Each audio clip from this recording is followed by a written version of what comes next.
Hello students, good morning to all. Welcome in Anup classes again.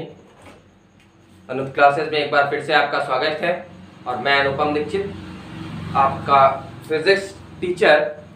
That means I am explaining a physics part of class 10th. तो last जो video था physics का हमारा, उसमें हमने human I and a colourful word start किया था और उसमें हमने ह्यूमन आई के पार्ट्स और कुछ वर्किंग ह्यूमन आई की डिस्कस की थी. ठीक है, पहले एक्सप्लेन किया था, फिर वीडियो के माध्यम से भी मैंने एक्सप्लेन करने का प्रयास किया था आपको. ठीक है, तो आज क्या है, आज मैंने थोड़ा सा उसी का बैकअप लिया है. बैकअप में क्या करेंगे, थोड़ा सा जो हमारी वर्किंग थी आई की, उसको हमने ब्रीफली राइट किया है और उसको एक्सप्लेन करते हैं फिर से, और उसके बाद नेक्स्ट टॉपिक स्टार्ट करते हैं. तो सबसे पहला वर्क क्या होता है लाइट हमारी आईज में. आईज में जो लाइट होती है वो एंटर्स करती है. क्या बोला कि light coming from an object enters the eye, यानी कि कहें जो लाइट हमारी ऑब्जेक्ट से आई वो क्या हुई, आंख के अंदर एंटर हुई. एंटर होने के बाद क्या करता है, the lens focuses the light rays to form a real and inverted image on retina. ठीक, जो लाइट रे हमारी कॉर्निया से होके अंदर जाती है, ठीक, वो लेंस के माध्यम से लेंस उसको क्या करता है, फोकस करता है रेटिना पे. यानी कि फोकस करता है रेटिना पे का मतलब कहने का क्या है कि वो ऑब्जेक्ट की जो inverted real and inverted image है वो रेटिना पे बनाता है. ठीक, उसके बाद क्या है, rods and cones of retina get activated and generate electric signal. अब रेटिना पे क्या होता है, दो टाइप्स की ऑप्टिक नर्व्स होती हैं, रॉड्स एंड कोन्स. और जब सिग्नल मतलब ये लाइट रेज जाके पड़ती है, इमेज बनती है, तो रॉड्स और कोन्स क्या हो जाते हैं, एक्टिवेटेड हो जाते हैं एंड जनरेट इलेक्ट्रिक सिग्नल. जब हमारी इमेज बनेगी रेटिना पे तो क्या होगा, रॉड्स और कोन जो होंगी वो हमारी एक्टिवेट हो जाएंगी और वो क्या करेंगे, इलेक्ट्रिक सिग्नल जनरेट करती हैं. ये इलेक्ट्रिक सिग्नल्स हमारा ऑप्टिक नर्व की हेल्प से जाता है ब्रेन में. तो लिखा है optic nerve send electric signal to the brain. यानी जो इलेक्ट्रिक सिग्नल हमारा रॉड्स और कोन ने जनरेट किया था वो ऑप्टिक नर्व्स की हेल्प से हमारा कहां तक पहुंचता है, ब्रेन तक पहुंचता है, यानी कि माइंड हमारा. ठीक, अब क्या हुआ, the brain interprets these signals, processes the information so that we perceive the erect image of the object. Clear, brain क्या करता है, उन सिग्नल्स को क्या करता है, रिसीव करता है. रिसीव करने के बाद क्या करता है, उनको इंटरप्रेट्स यानी पहचानता है. ठीक, ब्रेन का काम क्या है, उन सिग्नल्स को रिसीव करना, रिसीव करने के बाद उनको इंटरप्रेट्स करना यानी पहचानना, और प्रोसेसेस द इंफॉर्मेशन, जो उसको इंफॉर्मेशन मिली है उसके अकॉर्डिंग प्रोसेस करके हमें क्या देता है ब्रेन, ब्रेन हमें एक इरेक्ट इमेज प्रोवाइड करता है. बात समझ में आई. तो क्या हुआ, सबसे पहले लाइट एंटर्स करती है, एंटर्स करने के बाद जब लेंस पे पड़ती है तो लेंस उसको फोकस करता है, यानी कि उसकी रियल इन्वर्टेड इमेज बनाता है रेटिना पे. रेटिना में क्या होता है, दो राइट कोन्स मतलब दो टाइप्स की आपकी नर्व्स होती है, रॉड्स एंड कोन. वो जैसे ही आपकी इमेज बनती है वो एक्टिवेट हो जाते हैं और एक्टिवेट होने पे इलेक्ट्रिक सिग्नल जनरेट करते हैं. इलेक्ट्रिक सिग्नल जनरेट करने के बाद क्या होता है, वो इलेक्ट्रिक सिग्नल हमारा ऑप्टिक नर्व्स की हेल्प से पहुंचता है ब्रेन में, और ब्रेन उन सिग्नल्स को इंटरप्रेट्स करता है, पहचानता है, और उसकी हेल्प पहचानने के बाद हमें क्या करता है, अपना प्रोसेस करने के बाद हमें एक इरेक्ट इमेज प्रोवाइड करता है. ओके, बात समझ में आई. थोड़ा सा एक लाइन में ब्रीफ करने की कोशिश करी है मैंने. ठीक है, उम्मीद है कि पूरी तरीके से आपको समझ में आ गए होंगे वर्किंग अप, और आगे आप कभी भी नहीं भूलेंगे. तो please student, if you want to note it then please note it, and then I will start today's first topic, that is the power of accommodation.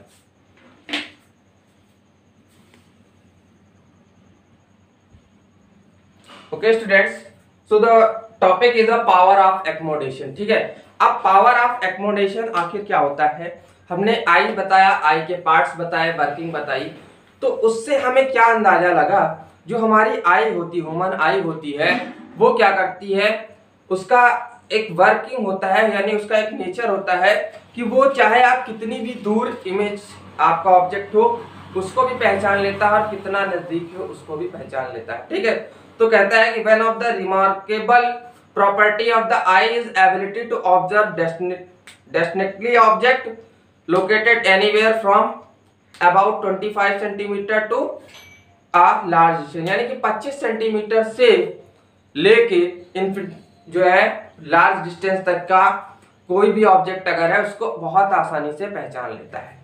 ठीक है, तो अब होता क्या है कि जब हम लोग देखते हैं नियर बाई ऑब्जेक्ट, सॉरी पहले फार ऑब्जेक्ट की बात करते हैं, लुकिंग फार ऑब्जेक्ट, यानी दूर रखी हुई वस्तु को जब हम लोग देखते हैं तब क्या होता है। बात समझ में आ गई? इसको फार ऑब्जेक्ट को आप डिस्टेंस ऑब्जेक्ट मतलब दूर ये भी बोल सकते हो, डिस्टेंट। ठीक है, तो अब इस कंडीशन में क्या होता है, जब हम लोग दूर रखी किसी वस्तु को देखते हैं तो उस कंडीशन में क्या होता है कि हमारी जो सिलेरी मसल्स होती हैं वो क्या होती हैं, रिलैक्स होती हैं। ठीक है, when we observe a far distance object, ठीक है, then in that condition our ciliary muscles becomes relaxed, यानी रिलैक्स हो जाए, उन पे कोई भी दबाव नहीं पड़ता। ठीक, तो जब दबाव नहीं पड़ता है तो उस कंडीशन में क्या होता है, जो हमारा लेंस होता है वो पतला यानी कि थिनर हो जाता है, लेंस बिकम्स थिनर। और उस जब थिनर बनता है इस तरीके से, हम मान लिया आई हमने ड्रॉ करी, ठीक है, यहाँ पे हमारा लेंस है, तो वो लेंस ऐसे था मान लो सपोज दैट, तो उसका जो लेंस का है तो वो और पतला हो जाएगा इस तरीके से।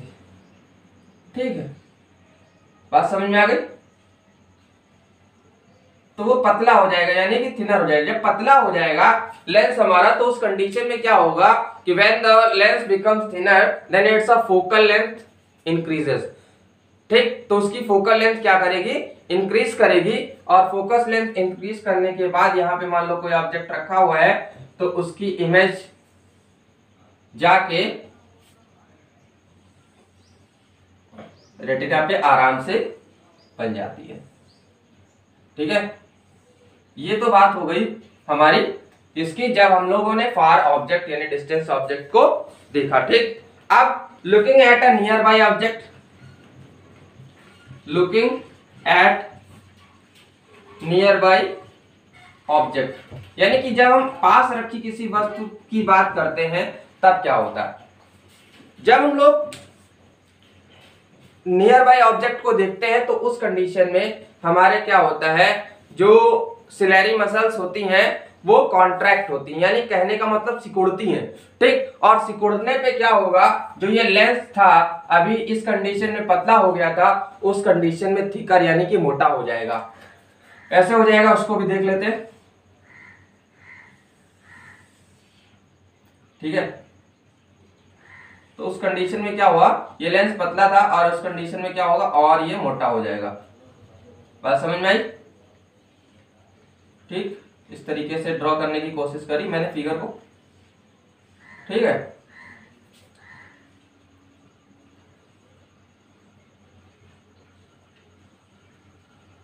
ठीक, सॉरी बढ़िया बनानी है फिगर।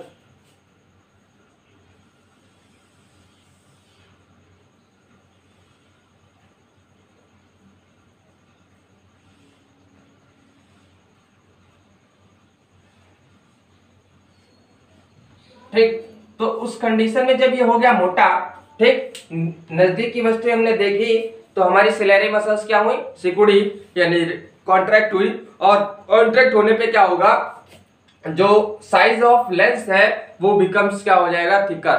ठीक, when size of lens becomes thicker than the focal length of lens becomes decreases, यानी उसकी जो फोकल लेंथ होगी वो क्या हो जाएगी, आपकी कम हो जाती है। ठीक, तो कम हो जाती है तो उस कंडीशन में भी हमें क्या मिलता है,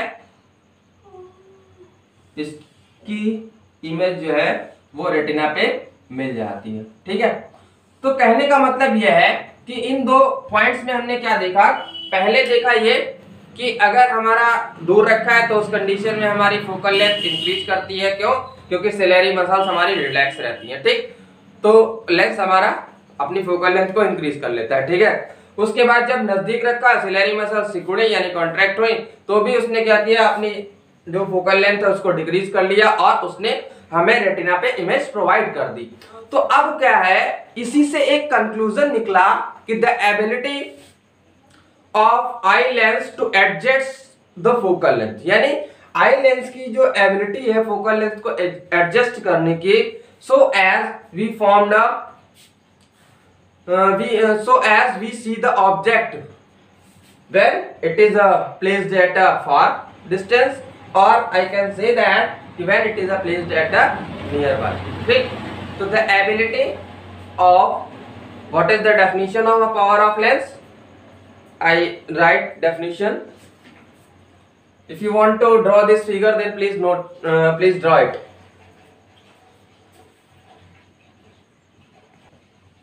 Okay, so the definition of a power of accommodation is that the ability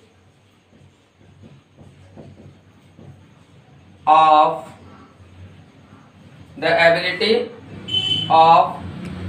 the eye lens to adjust its focal length,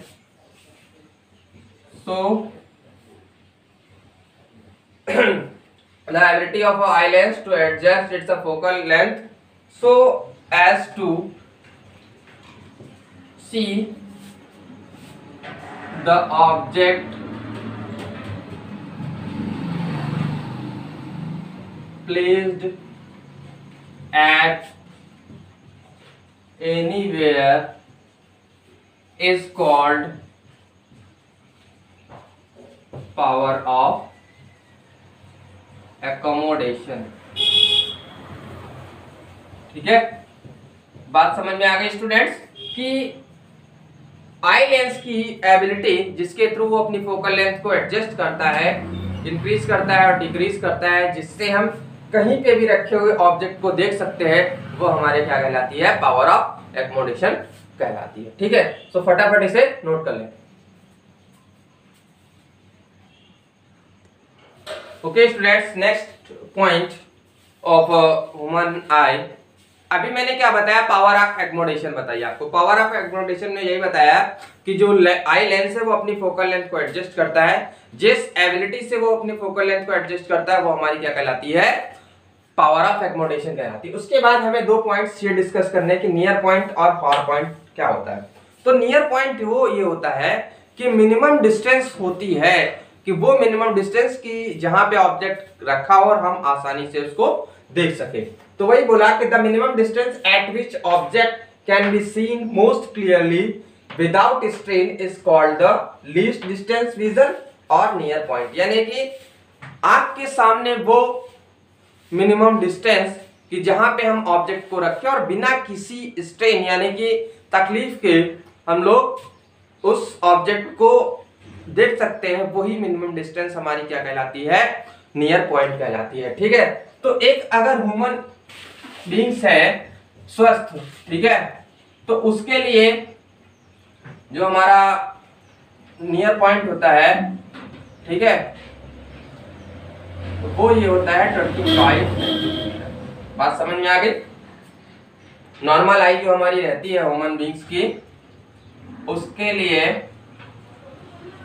human beings normal आई के लिए जो नियर पॉइंट रहता है वो कितना रहता है, 25 सेंटीमीटर रहता है। अब बात करें फारथेस्ट फार पॉइंट की, तो फार पॉइंट क्या है, वो नियर पॉइंट का उल्टा है। और नियर पॉइंट में हमने बोला कि वो मिनिमम डिस्टेंस, और इसमें ये होगा कि द फारथेस्ट पॉइंट, या यू कैन से दैट कि the farthest distance at which the object is placed and we can see clearly without any strain is known as the far point. तो the farthest point up to which the eye can see object clearly, यानी कि दूर से दूर वो point जहां तक हम बिना किसी स्ट्रेन यानी तकलीफ के देख सकते हैं, वो पॉइंट हमारा क्या कहलाता है, फारथेस्ट पॉइंट कहलाता है।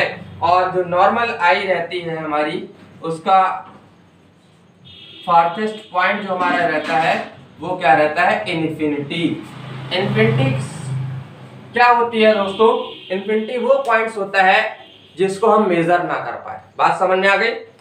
यानी कि जिस डिस्टेंस को हम आसानी से मेजर नहीं कर सकते हैं, यानी कि वो हमारे लिए क्या है, मेजरेबल नहीं है, उसी को हम लोग क्या बोल देते हैं, इन्फिनिटी बोल देते हैं। तो नॉर्मल आई के लिए हमारी जो फार पॉइंट रहता है वो इन्फिनिटी रहता है, whereas a normal near point क्या रहता है, 25 सेंटीमीटर रहता है। So please students note it fast because this points are very important for you when you solve numericals, then you apply these points in numericals, because in the numericals near point and far points for I given, and you put the value for near points 25, whereas the for farthest points infinity। ठीक है, कहने का मतलब क्या हुआ कि numericals में कभी कभी नियर पॉइंट्स और फार पॉइंट का डिस्कशन होता है, और उसमें हम लोग नियर पॉइंट की जगह 25 और फार पॉइंट की जगह इन्फिनिटी का यूज करते हैं। तो फटाफट नोट करें, और नेक्स्ट टॉपिक जो आज का लास्ट है वो डिस्कस करेंगे। वो हमारा रहेगा कि हमारे पास दो आंखें हैं, उन दो आंखों का यूज क्या है, कि what is the advantage of two eyes. Okay, so note it fast. Okay students, so topic is advantage of two eyes for vision, यानी हमारे विजन में जो दो आईज होती हैं उनका काम क्या रहता है, कि अगर एक ही आई होती तो क्या हमारा काम नहीं चलता। ठीक है, तो इसको समझने के लिए जो सबसे पहला पॉइंट हमारा ये रहता है कि अभी देखो हमारे पास क्या है, टू आईज है। ठीक है, तो the human beings have the horizontal field of view about 150 degree with one eye. कहने का मीन्स यह है कि एक आंख से अगर हम देखें इस तरीके से, तो एक आंख की जो फील्ड है, विजन की फील्ड है, हॉरिजॉन्टल फील्ड ऑफ व्यू है, तो वो हमें क्या देता है, 150 डिग्री तक हम देख सकते हैं इस तरह। मान लो ये हमारी एक आई है, ठीक है, तो इसकी जो विजन रहता है वो लमसम ये रहता है, इस तरीके से रहता है 150 तक, कि यहाँ पे ऑब्जेक्ट है और यहाँ पे, यानी कि ये जो एंगल बनता है वन आई से वो 150 डिग्री का बनता है। ठीक है, लेकिन अगर इसी के पड़ोस में दूसरी रहती है, एक कोई आई, ठीक, दो आई हमारी है, ठीक, तो वो क्या है, इसकी भी 150 थी और इसकी भी 150 थी। कहने का मीन्स क्या हुआ, ठीक, इस तरीके से, और दोनों जो कंबाइन जब हो जाती हैं तो उनकी जो हॉरिजॉन्टल फील्ड है वो हो जाती है 180 डिग्री। ठीक, कहने का मतलब सिंगल आई की जो field of view, horizontal field of view होती है वो 150 डिग्री होती है, लेकिन जब उन दोनों को कंबाइन, ये दोनों आईज हमारी एक साथ देखती हैं, तो उनकी जो हॉरिजॉन्टल फील्ड ऑफ व्यू होती है वो 180 डिग्री हो जाती है। यानी कि कहने का मतलब इस तरीके से कि आप इधर भी ऐसे 180 डिग्री के साइड में, इस साइड भी आप ऐसे देख सकते हो और इस साइड भी आप आराम से देख सकते हो। अपनी आंखों को आप चला के देखना और आपको तब इमेजिन होगा कि what is the horizontal field of view. Clear? आप आराम से अभी देख सकते हो, जब मैं बोल रहा हूं तो आप चेक कर सकते हो कि अपनी दोनों आंखों को स्ट्रेट रखो और साइड में देखो क्या आपको 180 डिग्री पे दोनों तरफ दिखाई दे रहा है। ठीक है, तो पहला एडवांटेज ये हुआ कि दोनों आईज से जो हमारी हॉरिजॉन्टल फील्ड ऑफ व्यू है वो 150 डिग्री से इंक्रीज करके कहां तक पहुंच जाती है, 180 डिग्री। ठीक, अब बात करते हैं दूसरे एडवांटेज की। तो दूसरे एडवांटेज में क्या होता है, हमारी जो दोनों आईज होती हैं वो एक मान लो यहाँ पे होती है और एक यहाँ पे होती है। ठीक, कहने का मतलब ये होता है कि उनके बीच की जो डिस्टेंस होती है वो कुछ ही सेंटीमीटर होती है। कहने का मतलब उनके बीच की जो डिस्टेंस होती है वो बहुत नॉमिनल यानी कि सेंटीमीटर में होती है। ठीक, जब ये इस आई ने हमारे इस ऑब्जेक्ट को देखा, ठीक, और इस आई ने भी इस ऑब्जेक्ट को देखा, तो दोनों में क्या है, आई लेंस है और दोनों की एबिलिटी क्या है, रेटिना पे इमेज बनाने की। ठीक, तो ये आई भी रेटिना पे इमेज बनाती है और ये आई भी हमारी रेटिना पे इमेज बनाती है। तो रेटिना पे बन जाती है दो इमेज। दो इमेज से क्या होता है, दो इलेक्ट्रिक सिग्नल्स जाते हैं ब्रेन में और ब्रेन क्या करता है, इन दोनों इलेक्ट्रिक सिग्नल्स को कंबाइन करता है। कंबाइन करके हमें एक, अभी ये क्या देता है, टू डायमेंशनल हमें इमेज देता है, ये भी टू डायमेंशनल इमेज देता है, सिंगल अगर आई की बात करें। ठीक, लेकिन ब्रेन क्या करता है, इन दोनों इमेजेस को कंबाइन करके हमें बहुत क्लियरली एक इमेज प्रोवाइड करता है जो कि होती है 3 डायमेंशनल की। क्लियर? ब्रेन क्या करता है? The combines these two images to build one 3 dimensional picture of object which enables us to know, यानी वो हमें क्या देती है कि हाउ फार, हाउ और हाउ क्लोज ऑब्जेक्ट इज। यानी कि जब ब्रेन कंबाइन करके 3 डायमेंशनल इमेज देता है तो उसी से हम पता लगा पाते हैं कि ऑब्जेक्ट हमारा कितना दूर और कितना पास हमसे रखा हुआ है। ठीक है, तो these are the 2 advantages of 2 eyes for vision. Okay students, I think you understand very well कि what are the advantages. Okay, तो आपको करना क्या है, आज के टॉपिक्स आपको पढ़ने हैं, पिछला वीडियो भी देखना है क्योंकि पिछले वीडियो से हम लोगों ने आज वर्किंग एक बार फिर से डिस्कस करी। अगर आज के टॉपिक और पिछले वीडियो में अगर कोई भी कंफ्यूजन है तो आप कमेंट बॉक्स में कमेंट करें। नेक्स्ट वीडियो में आपकी जो प्रॉब्लम्स है उसे हम शेयर करेंगे विद द एक्सप्लेनेशन। तब तक के लिए goodbye, thank you, have a nice day.